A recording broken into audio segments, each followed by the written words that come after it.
Why don't you like being the only one with it? Because it makes me just a bit weird.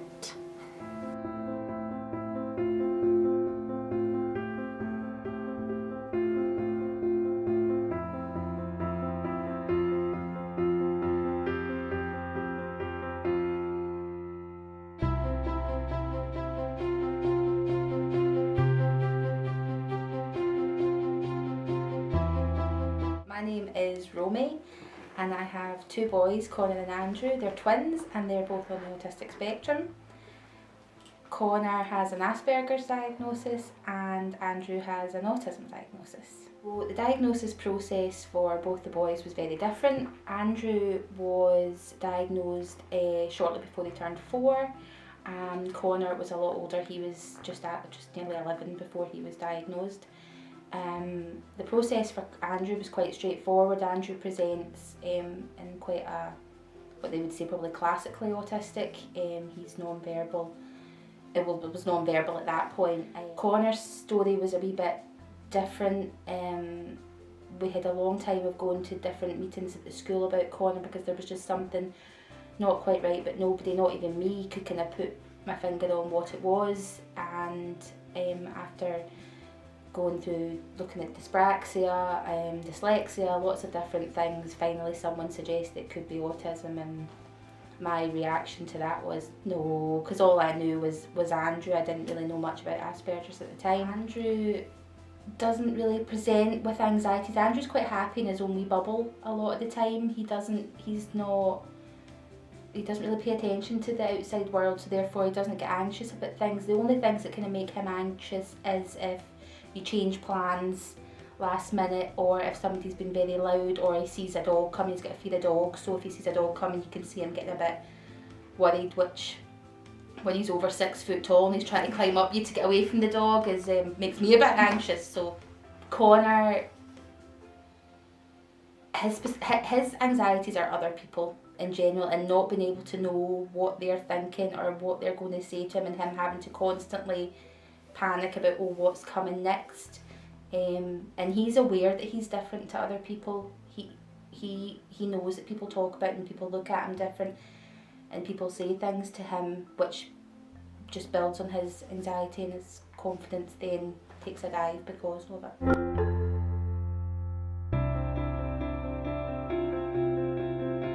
I'm Billy Dixon. I have twin boys who are on the spectrum. I also have support workers myself, but I've also recently diagnosed myself being on the spectrum. Andrew especially is sound and smell and different things. Like Connor is mainly people touching him without asking. Different sounds as well. Myself especially is the one as well, getting touched without getting asked. And sounds as well. Some sounds can actually be painful. Some of the most difficult things especially can be isolation for them as well. There's no social outgoing. They can be quite locked in a room 24 hours a day if they would.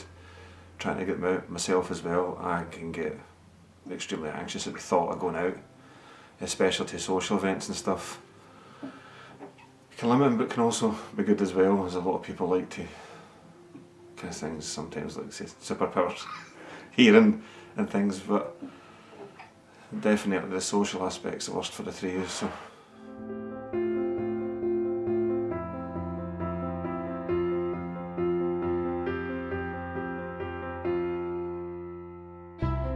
Hi, my name's Gillian. I'm a student learning disability nurse and I'm a part-time support worker, and I have got 2 kids, Leo and Evie.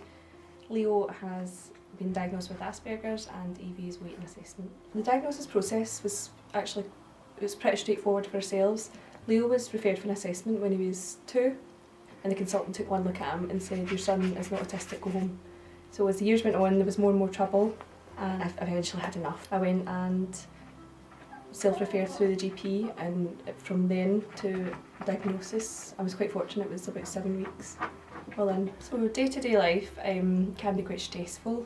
As long as you follow a quite strict routine with Leo, he's generally not too bad, but things, just if you change something or you get up at a different time during the day, or even personal care, so getting him in a shower.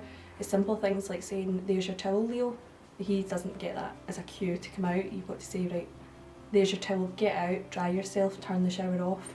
You've got to do a step-by-step instruction for him. So it can be quite a long, drawn-out process, and if he feels at all rushed in any way, then he'll just go into like a kind of meltdown and doesn't like going out either. If it's out with his routine, if there's a party or even going to Asda for general shopping, can be quite hard. He'll throw things and he'll run away and stuff like that, so it can be quite difficult, yeah. So I have a daughter Evie who's 4, and we think she possibly is on the spectrum. If she's not autistic or Asperger's, I reckon there's some sort of defiance disorder there.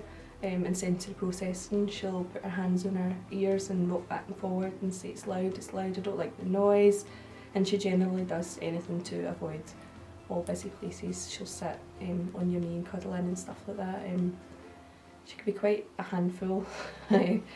she can be quite very defiant. Anything you ask her to do, she won't do it. You need to make her feel like she's in control of everything. Right down to when she's finished brushing her teeth, she'll tap her toothbrush 4 times on the sink every time. So she's got her set ways and her strict routine of doing things. Watching them struggle is really difficult. It's probably the most difficult thing is watching how upset they can get. I know we'll get the brunt of it, and we'll be, the worst parents in the world, stuff thrown at us, and actually watching them in meltdown in a time you can't even help them because you just need to let them come out of it. That's probably the most difficult thing. Leo can get quite a low mood and stuff like that as well, so he'll not want to come out of his room, and at the same time we're allowed to have a bad day, so they can have a bad day.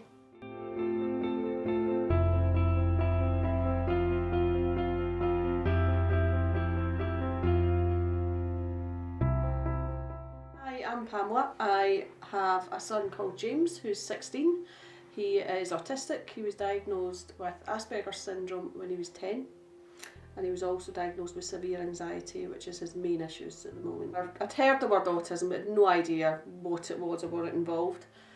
I naively thought when we got a diagnosis we would get all this help, but we basically get handed a pile of papers and sent on our way, which I think is lots of people's experience. It's definitely the hidden disability that, a lot of kids look normal.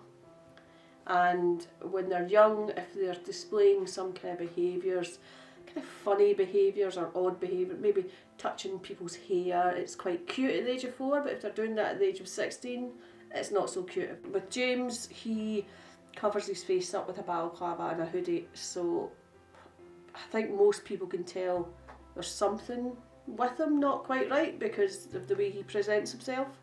But I know a lot of children with autism look just like any other person, and it's difficult when they have a meltdown or maybe get anxious and people maybe think they're being bad behaved.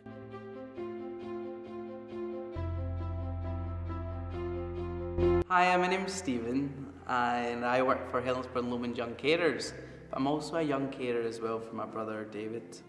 David was born with a learning disability which affected his kind of social and academic abilities. He needs support with kind of personal care, reading, writing, all that kind of stuff.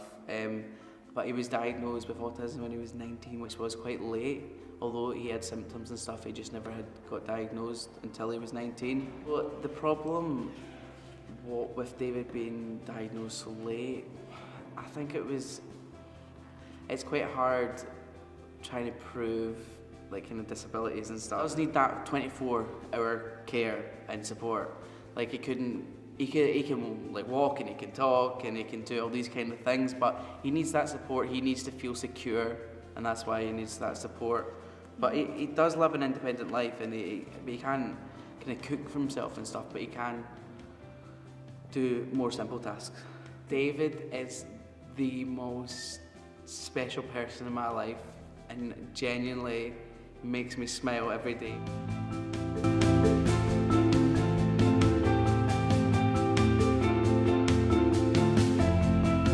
My name's Pamela Wood. I have a daughter, Elliot, who's 20, She's been diagnosed with autism and a learning disability. Elliot was 13 when she got diagnosed with autism. It was quite a difficult process. She had, she went to the Hillsborough autism team to get diagnosed, but it's very difficult to diagnose girls. Girls tend to copy other children, so they'll sort of wait if there's an instruction's given, they hang back and they look to see what somebody else is doing, and then they then follow on rather than from a direct instruction. And they're more social. I mean, everybody's different, but they tend to be more social and want friends. Day-to-day life struggles can different every day. You sort of need to have some sort of routine. Don't tell Elliot that you're doing anything, because she'll just go on and on and on till it's done, and goodness help you if anything gets cancelled. Elliot struggled with bullying and isolation at primary school more. The problem is, especially with girls, I think, she was just so desperate to have a friend that they would say that they would play with her, but she was the naughty girl sitting on the step, or the naughty girl in the corner. But to her, she didn't. Unless somebody's actually physically hitting Elliot, or she doesn't really see that as bullying. The most difficult thing to me is worrying what's going to happen to them when you're no longer here. I don't think there's a day goes past that doesn't cross my mind, what's going to happen to Elliot when I'm not here to look after her. Lots of parents, Elliot still plays with her dolls and talks to her dolls, and if you see a big girl walking down a street with a doll, it's 9 times out of 10 it's because they've got autism. So we really shouldn't be looking at them, we shouldn't be laughing at them, we shouldn't be whispering behind their backs. We should just take it, that young adult has autism.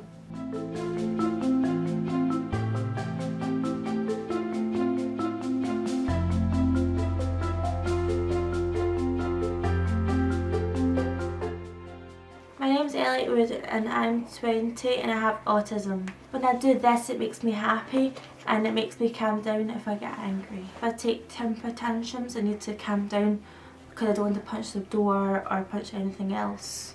So what makes you feel that you're different from everyone else? I can't go to pubs and I can't drink.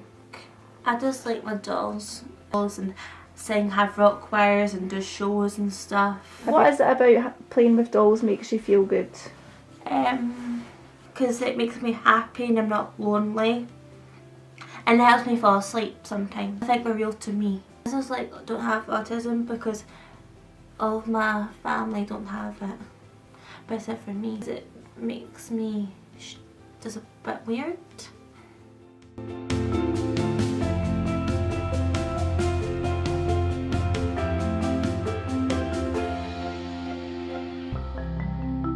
Especially in school, there's a big lack of understanding, especially with teachers. It'd be good in social education if they could get through the fact with different people with disabilities, not just autism itself, but could be taught better.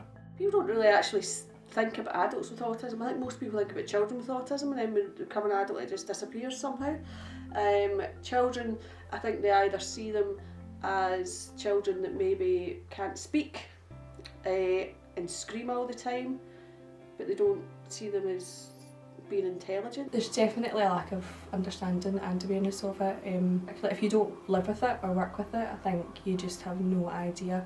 And I think if it's less obvious that your child maybe has autism, like if they've not got a learning disability and they're not maybe pacing the floor 24/7, I think people are, they think they're just spoiled, or if you're in a shop and Leo maybe shout out and throw something or shove his sister, that people just think, oh, he's a brat, but actually he's trying his best to hold it together then. So you get a lot of looks and you get a lot of kind of judgment, I think. if you don't know someone on the spectrum or you've never met anyone, then there's going to be that lack of understanding. But I do think it is getting better. Lack of awareness in the schools. Elliot was lucky because eventually she got into a school, Parkland School, which was a special education school, and that was fantastic. But for 3 years, Elliot didn't go to school.